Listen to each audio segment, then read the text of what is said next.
روح کبوتر کی شکل میں گھر آ سکتی ہے؟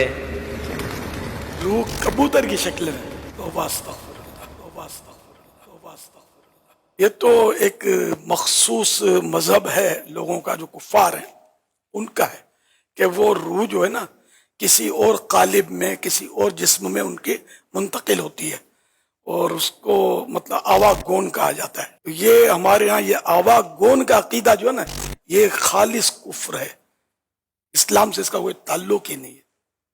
تو اس لیے وہ روح نکل گئی مسلمان کی یا غیر مسلم کی، غیر مسلم کی روح ہو جاتی ہے قید، مسلمان کی روح ہوتی ہے آزاد، قید نہیں ہوتی۔ قید غیر مسلم کی ہوتی ہے اور اب وہ قید جو ہوتی ہے وہ آ کے ستاتی ہے۔ یہ بابا جی لوگ بولتے ہیں بدروح ہو گئی، بدروح کا اثر ہو گیا اس کو۔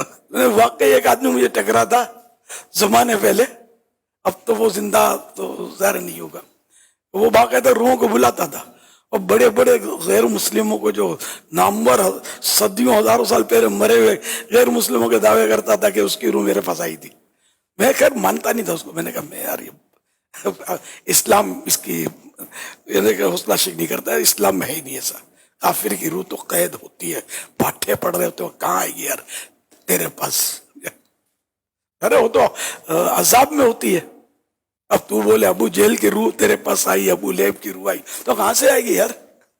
ان کا تو کفر پر مرنا قرآن و حدیث سے ثابت ہے۔ ابو لہب کے خلاف تو حجب میں پوری تبت یدا صورت ہے، یہ کہاں آئے گی اس کی روح؟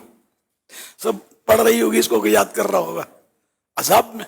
ابو جہل کے مرنے پر سرکار نے سجدہ شکر کیا صلی اللہ علیہ وسلم نے، ایسے کافر کے جن کا کفر پر برہ قطعی ثبوت ہے، قرآن و حدیث سے ثابت ہے۔